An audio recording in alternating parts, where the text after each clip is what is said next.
Y'all ready to spill some tea?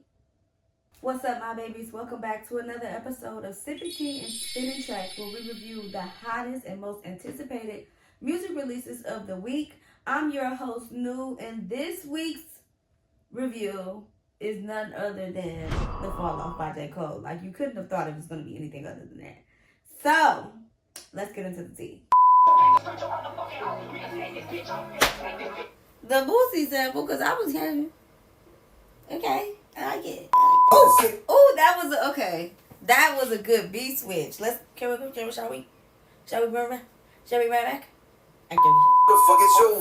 Who the fuck is you? Who the fuck? Yeah, you know who put the city on. Came back through road, they Peter Shaw, put it on. You get your dot Trump. Oh, Jermaine. Get in here. So, this is our first J. Cole project since 2024, when he did Might Delete Later. And we all know that everybody trying to come down on J. Cole for apologizing and, reneging his diss to Kendrick Lamar when all of the beef was happening with Drake and Future and Metro and just all of that was going on. However, we know we can't count no-go out. Like, The Fall Off. Okay, The Fall Off, J. Cole. It has 2 discs, 24 tracks total. 12 songs on each disc.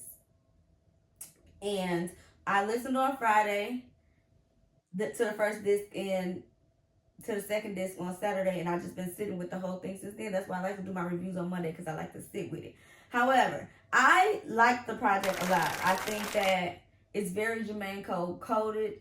I think that I loved every single beat that he made. I was wondering the whole time who made the beats, and then I found out after I listened that he was the one that made all of the beats, which is amazing. I loved all of the samples that he used, the Boosie sample, the Common the Light sample, the DMX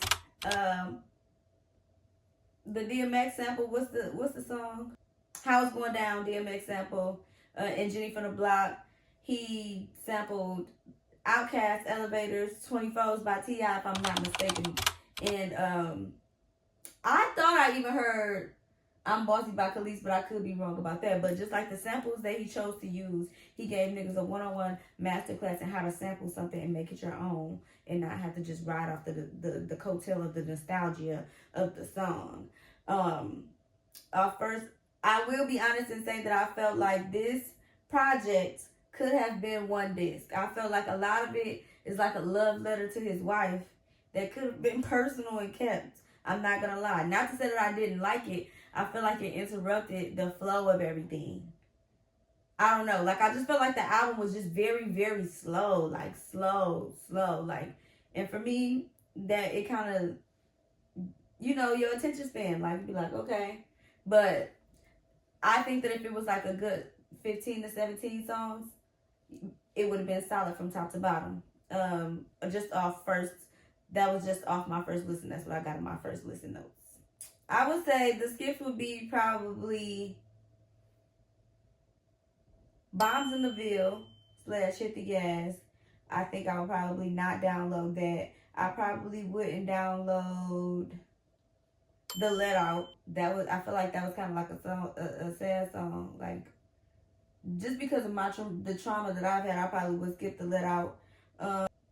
Quick Stop was very heavy, but I wouldn't say that I would skip it, because that song was the one that evoked the most emotion out of me. But those are the ones I would probably skip. My favorite ones out of the album was 2-6. I liked Run a Train. I liked Legacy. Who the Fuck Is You? Of course. I liked Drum and Bass. Old Dog.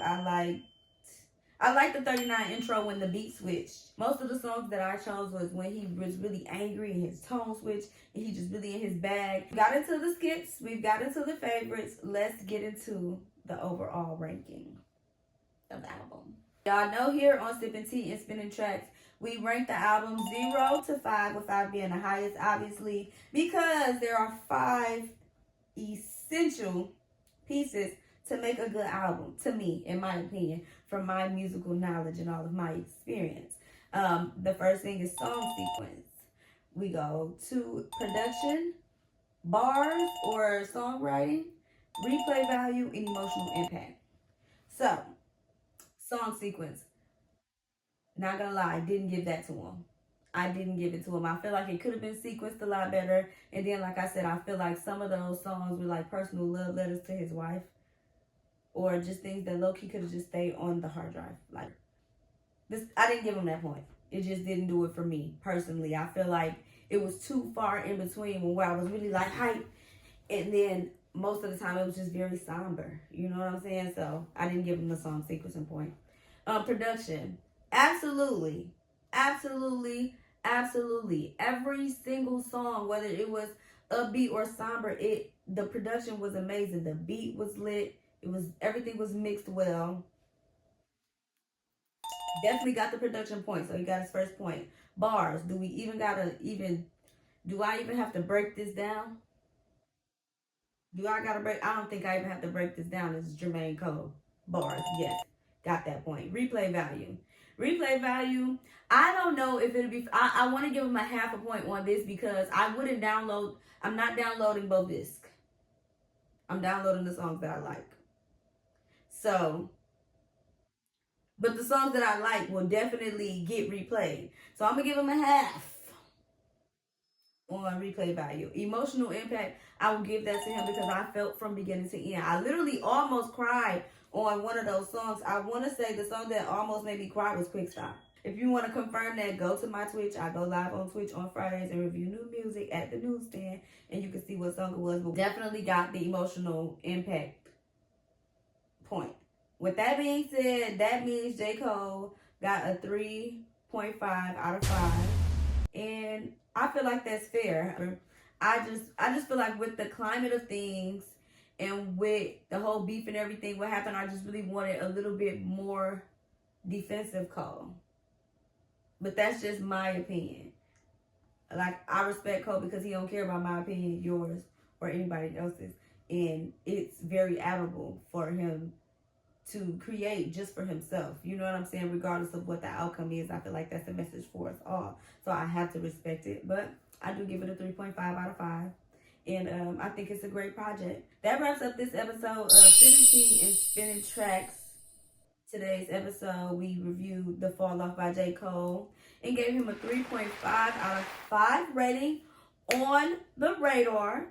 Shout out to my nigga J. Cole, rapping circles around everybody. Stay tuned. Make sure you follow, like, subscribe, share it with your friends. Follow me on Twitch and on Instagram. See you guys next time.